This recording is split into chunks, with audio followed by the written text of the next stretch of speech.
तो आप सब कैसे हैं? आशा करते हैं आप सब अच्छे होंगे और अपनी तैयारी भी अच्छी तरह से कर रहे होंगे। ये एनसीईआरटी पुस्तक से लिया गया है। Selected question by Ranjit Kumar, IAS अधिकारी द्वारा सिलेक्टेड किया गया है। यह बीपीएससी हेतु बिहार शिक्षक अध्यापक परीक्षा 2023 के संदर्भ में ये वीडियो हम बना रहे हैं, जिसे आप लोग देख करके एग्ज़ाम के परिप्रेक्ष्य में अपनी तैयारी को बेहतर बना सकते हैं। तो चलिए आज हम लोग जानेंगे जैन धर्म के बारे में, क्योंकि यहाँ से क्वेश्चन बार बार पूछा जाता है और बीपीएससी में संभव है कि यहाँ से क्वेश्चन भी पूछे। तो चलिए हम लोग देखते हैं। पहला क्वेश्चन है, महावीर का जन्म वैशाली के कुंडल ग्राम में हुआ था। जैन परंपरा के अनुसार से जैन धर्म 24 तीर्थंकर थे। प्रथम ऋषभदेव थे। जैन धर्म के 22 तीर्थंकर जो ऐतिहासिकता संदिग्ध है।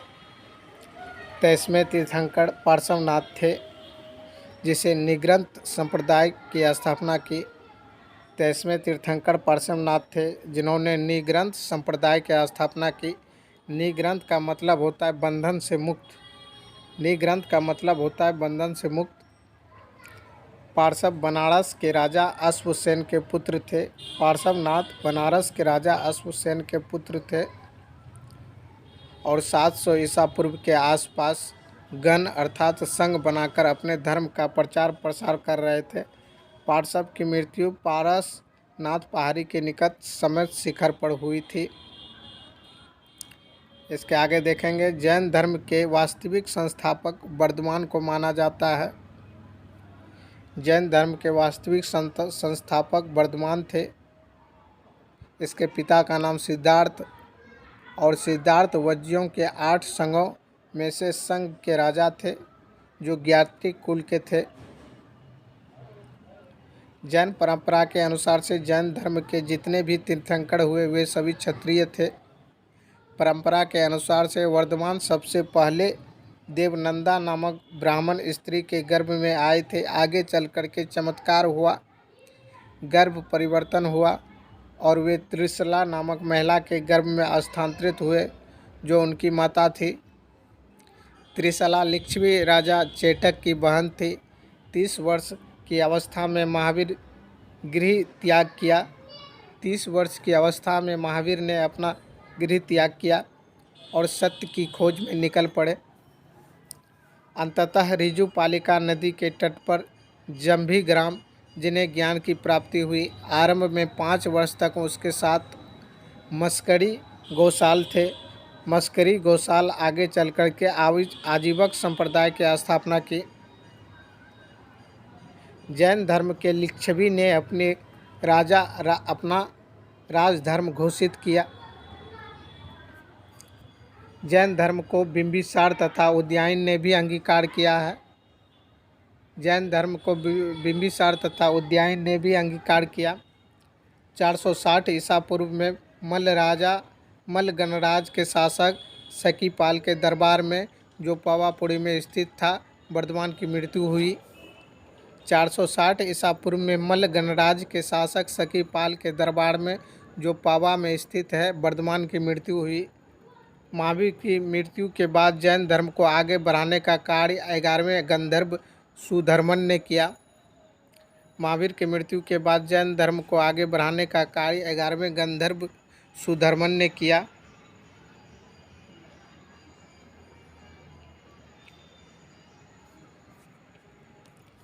जैन धर्म को देवताओं का धर्म कहा जाता है। जैन धर्म को देवताओं का धर्म कहा जाता है। जब वर्धमान को ज्ञान की प्राप्ति हुई तो वे जीन कहलाए। जब वर्धमान को ज्ञान की प्राप्ति हुई तो जीन कहलाए। जीन का मतलब होता है वश में है इंद्रियां जिसकी। जीन का मतलब होता है जिसके वश में इंद्रियां है। महावीर की मृत्यु के 12 वर्ष बाद मगध में अकाल पड़ा। इस कारण बहुत से जैन भिक्षु भद्रबाहु के नेतृत्व में दक्षिण भारत की ओर चले गए और बहुत से जैन भिक्षु स्थूलभद्र के नेतृत्व में मगध में ही रह गए। आगे चलकर जैन भिक्षुओं के बीच मतभेद उत्पन्न हो गया। जैन धर्म 2 भागों में बट गया। उत्तर में रहने वाले श्वेतांबर कहलाए जिसका नेतृत्व स्थूलभद्र ने किया और सफ़ेद वस्त्र धारण किए। दक्षिण में रहने वाले दिगंबर कहलाए, जिसका नेतृत्व भद्रबाहु ने किया और नग्न रहते थे। जैन संगति के बारे में देखेंगे। प्रथम जैन संगति पाटलिपुत्र में हुआ 322 ईसा पूर्व में, जिसके अध्यक्ष भद्रबाहु थे। प्रथम बौद्ध जैन संगति पाटलिपुत्र में हुआ 322 ईसा पूर्व में, जिसके अध्यक्ष भद्रबाहु थे। द्वितीय बौद्ध संगति वल्लभी गुजरात में हुआ 512 ईस्वी में, जिसका देववर्मन क्षमावर्मन थे। बौद्ध धर्म में जहाँ साहित्य पाली भाषा में लिखे गए, वहीं जैन धर्म में प्राकृत भाषा में लिखी गई। बौद्ध धर्म जहाँ साहित्य पाली भाषा में लिखी गई, वहीं जैन धर्म में प्राकृत भाषा में लिखे गए। आप देखेंगे जैन सिद्धांत। जैन के सिद्धांत के अनुसार से निर्वाण की प्राप्ति के लिए त्रिरत्न की आवश्यक है, जो त्रिरत्न निम्न है। पहला सम्यक दर्शन, सम्यक ज्ञान, सम्यक आचार। पहला सम्यक दर्शन, सम्यक ज्ञान, सम्यक आचार। इस त्रिरत्न के पालन के लिए 5 महाव्रत हैं। अहिंसा अर्थात अहिंसा अर्थात सत्य वचन, झूठा न बोलना। अस्थेय अर्थात चोरी न करना। अपिग्रह किसी वस्तु को ग्रहण न करना। ब्रह्मचार्य।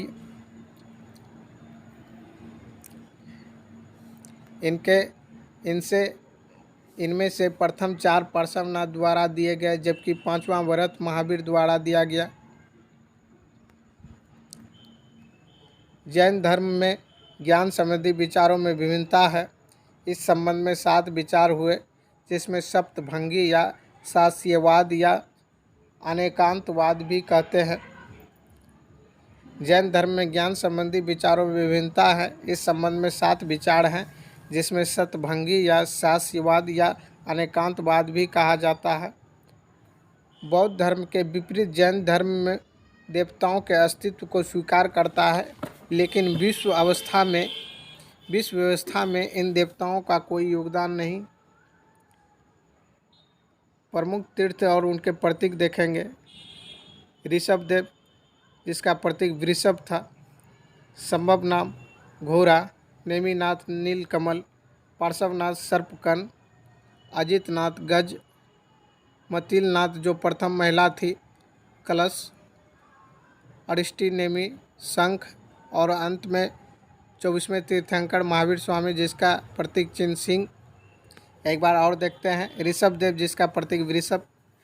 संभवनाथ, जिसका प्रतीक घोड़ा। नेमिनाथ, जिसका प्रतीक नीला कमल। पार्श्वनाथ, जिसका प्रतीक चिन्ह सर्प फन। अजितनाथ, जिसका प्रतीक गज। मतिलनाथ, जो प्रथम महिला थी, जिसका प्रतीक कलश। अरिष्टिनेमि, जिसका प्रतीक शंख। और महावीर स्वामी, जिसका प्रतीक सिंह। बौद्ध धर्म और जैन धर्म में सबसे प्रमुख अंतर अहिंसा है, अहिंसा को लेकर है। बौद्ध धर्म और जैन धर्म में सबसे प्रमुख अहिंसा को लेकर के है। जैन धर्म के अनुसार से जीव और अजीव परस्पर क्रियाएं से विश्व चलता है। जैन धर्म के अनुसार से जीव और अजीव परस्पर क्रिया से ही विश्व चलता है। जैन धर्म के अनुसार आत्मा उज्ज्वल और सर्वज्ञाता है। जैन धर्म के अनुसार से आत्मा उज्ज्वल और सर्वज्ञाता है।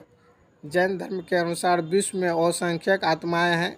इस कारण ही पुनर्जन्म होता है, अर्थात व्यक्ति दुख पाता है। जैन धर्म के अनुसार से जीव और अजीव परस्पर क्रियाएं से ही विश्व चलता है। जैन धर्म के अनुसार आत्मा उज्ज्वल और सर्वज्ञाता है। जैन धर्म के अनुसार विश्व में अल्पसंख्यक आत्माएं हैं, असंख्यक आत्माएं हैं। इस कारण ही पुनर्जन्म होता है और व्यक्ति दुख पाता है। पुनर्जन्म से मुक्ति एकमात्र साधन कर्म से निर्जरा अर्थात कर्म की समाप्ति है। जैन धर्म मानता है कि व्यक्ति कर्म करता है और कर्म फल की चिंता करता है और इच्छा अनुसार फल न मिलने पर वह दुखी होता है। अतः कर्म को रोक लेना दुख के अंत के कारण होगा। कर्म की निर्जरा समाप्ति तप से संभव है और तप से आत्मा अंतिम रूप से मुक्त हो जाती है और उच्चतम स्वर्ग में पहुंच जाती है। एक बार और देखते हैं। पुनर्जन्म से मुक्ति एकमात्र साधन कर्म से निर्जरा अर्थात कर्म की समाप्ति है। जैन धर्म मानता है कि व्यक्ति कर्म करता है और कर्म के फल की चिंता करता है और इच्छा अनुसार कर्म फल न मिले तो दुख होता है। अतः कर्म को रोक कर लेना दुख के अंत का कारण है होगा। कर्म की निर्जरा या समाप्ति तप से संभव है और तप से आत्मा अंतिम रूप से मुक्त हो जाती है और उच्चतम स्वर्ग पहुंच जाती है। जैन धर्म के दो प्रमुख संप्रदाय थे जो निम्न थे, दिगंबर और श्वेतांबर। दिगंबर जैन धर्म का प्रचलित संप्रदाय जिसमें जैन अनुयायी वस्त्र त्याग कर नग्न अवस्था में रहते थे। पुनः यह भी माना जाता है कि महावीर के निर्माण के 200 वर्षों बाद मगध में अकाल पड़ा। इससे कुछ जैन भिक्षुनी दक्षिण भारत चले गए और पुनः उनके अकाल समाप्ति के बाद वापस होने पर दिगंबर कहलाए, क्योंकि उत्तर भारत के जैनियों का मत था कि दक्षिण में जाकर उन्होंने जैन मान्यताओं का पालन किया। श्वेतांबर जैन धर्म का एक संप्रदाय जो श्वेत रंग के वस्त्र को धारण करता था। महावीर के निर्माण के 200 वर्षों बाद मगध में अकाल पड़ा, जिसके बाद कुछ जैन भिक्षुनी मगध में रह गए और वस्त्र पहनना आरंभ किए और जिसे से श्वेतांबर कहा गया। श्वेतांबर जैन धर्म का एक संप्रदाय जो श्वेत रंग के वस्त्रों का धारण करता है। महावीर के निर्माण के 200 वर्षों बाद मगध में अकाल पड़ा, जिसके कारण कुछ जैन भिक्षुनी मगध में रह गए और वे वस्त्र पहनना आरंभ किए, जिसे श्वेतांबर कहलाया। प्रथम जैन भिक्षुनी चंदना थी जो चंपा नरेश दधिवाहन की पुत्री थी। प्रथम जैन भिक्षुनी चंदना थी जो चंपा नरेश दधिवाहन की पुत्री थी। जैन धर्म ग्रंथों की भाषा प्राकृत या अर्धमागधी थी। जैन धर्म ग्रंथों की भाषा प्राकृत या अर्धमागधी थी। जैन धर्म ग्रंथ के प्रमुख अनुयायी या शासक हुए थे। प्रथम उदयन हर्यक वंश के शासक हुए थे। दूसरा चंद्रगुप्त मौर्य वंश के शासक हुए थे। तीसरा खारवेल कलिंग या चेदी वंश के शासक हुए थे। चौथा अमोधवर्ष जो राजपूत के शासक थे। पांचवा चंदेल वंश जो राजा खजुराहो वंश के शासक थे। जैन धर्म के प्रमुख अनुयायी एवं शासक को एक बार और देखते हैं। उदयन जो हर्यक वंश के शासक थे। चंद्रगुप्त मौर्य जो मौर्य वंश के शासक थे। खारवेल कलिंग चेदी वंश के शासक थे। अमोधवर्ष जो राजपूत वंश के शासक थे। चंदेल वंश के राजा जो खजुराहो वंश के शासक थे। जैन धर्म के प्रमुख क्षेत्र थे मथुरा, श्रवणबेलगोला और माउंट आबू। जैन धर्म के प्रमुख क्षेत्र थे मथुरा, श्रवणबेलगोला और माउंट आबू। जैन साहित्य के बारे में देखेंगे। पूर्व जो प्रथम जैन संगति के प्राचीन जैन ग्रंथों को संकलित किया गया है, इन्हें पूर्व कहा गया है। इसकी संख्या 14 थी। पूर्व जैन प्रथम जैन संगति में प्राचीन जैन ग्रंथों को संकलित किया गया है, जिसे पूर्व कहा गया। इसकी संख्या 14 थी। आगम संपूर्ण जैन ग्रंथों को आगम कहा जाता है। संपूर्ण जैन ग्रंथों को आगम कहा जाता है। परिशिष्ट पर्व यह संस्कृत के एक प्रमुख जैन साहित्य है। परिशिष्ट पर्व यह संस्कृत में एक प्रमुख जैन साहित्य है जिसकी रचना हेमचंद्र ने की थी। परिशिष्ट पर्व यह संस्कृत में एक प्रमुख जैन साहित्य है जिसकी रचना हेमचंद्र ने की थी। कल्पसूत्र यह प्राकृत में लिखा गया प्रमुख जैन साहित्य है जिसकी रचना भद्रबाहु ने की थी। कल्पसूत्र यह प्राकृत में लिखा गया यह प्रमुख जैन साहित्य है जिसकी रचना भद्रबाहु ने की। आगम संपूर्ण जैन ग्रंथ को आगम कहा जाता है। परिशिष्ट पर्व यह संस्कृत में एक प्रमुख जैन साहित्य है जिसकी रचना हेमचंद्र ने की। कल्पसूत्र यह प्राकृत में लिखा गया एक प्रमुख जैन साहित्य है जिसकी रचना भद्रबाहु ने की। जैन शिल्पकला के उदाहरण देखेंगे। बाघ गुफा जो उदयगिरी में है। हाथी गुम्फा जो उड़ीसा में है। हाथी गुम्फा मंदिर जो उड़ीसा में है। दिलवाड़ा मंदिर माउंट आबू राजस्थान में है। बाहुबली या गोमतेश्वर प्रतिमा कर्नाटक में है। कर्नाटक में है। रनकपुर मंदिर उदयगिरी में है। स्तूप का शाब्दिक अर्थ किसी वस्तु का ढेर है। स्तूप का शाब्दिक अर्थ होता है किसी वस्तु का ढेर। स्तूप का आरंभिक उल्लेख ऋग्वेद में मिलता है। स्तूप का आरंभिक उल्लेख ऋग्वेद में मिलता है। महात्मा बुद्ध की मृत्यु के बाद अस्थि अवशेषों पर 8 स्तूप निर्माण हुआ। इन स्तूपों का निर्माण अजातशत्रु तथा उसके क्षेत्रीय गणराजों ने करवाया। महात्मा बुद्ध की मृत्यु के बाद उचित अस्थि अवशेषों पर 8 स्तूप का निर्माण हुआ। इन स्तूपों का निर्माण अजातशत्रु तथा उसके क्षेत्रीय गणराज्यों ने करवाया। कालांतर में मौर्य सम्राट अशोक ने 84,000 स्तूपों का निर्माण करवाया। कालांतर में मौर्य सम्राट अशोक ने 84,000 स्तूपों का निर्माण करवाया। स्तूप को 4 भागों में बांटा जाता है। पहला शारीरिक स्तूप, पारिभोगिक स्तूप, उद्देश्य का स्तूप, पूजार्थक स्तूप। शारीरिक स्तूप, पारिभोगिक स्तूप, उद्देश्य का स्तूप, पूजार्थक स्तूप। स्तूप के महत्वपूर्ण हिस्से होते हैं वेदिका, मेघी, अंड, हमिका, छत्र, इष्टि, सोपान। स्तूप के महत्वपूर्ण हिस्से होते हैं वेदिका, मेघी, अंड, हमिका, छत्र, इष्टि, सोपान। स्तूपों में भरहुत स्तूप का सर्वाधिक प्राचीन स्तूप है। स्तूपों में भरहुत स्तूप सर्वाधिक प्राचीन स्तूप है। सांची का स्तूप सबसे विशाल और श्रेष्ठ है, जिसका निर्माण मौर्य सम्राट अशोक ने करवाया था। सांची का स्तूप जो विशाल और श्रेष्ठ है, जिसका निर्माण मौर्य सम्राट अशोक ने करवाया था। धम्मेक स्तूप, जिसे सारनाथ स्तूप या रानी का स्तूप भी कहा जाता है। धम्मेक स्तूप, जिसे सारनाथ स्तूप या रानी का स्तूप भी कहा जाता है। चैत्य का अर्थ पवित्र कक्ष होता था। चैत्य का अर्थ पवित्र कक्ष होता था, जिसके मध्य एक छोटा स्तूप होता था। चैत्य का अर्थ पवित्र कक्ष होता था, जिसके मध्य एक छोटा स्तूप होता था, जिसे दागोब के नाम से जाना जाता था, जिसकी पूजा भी की जाती थी।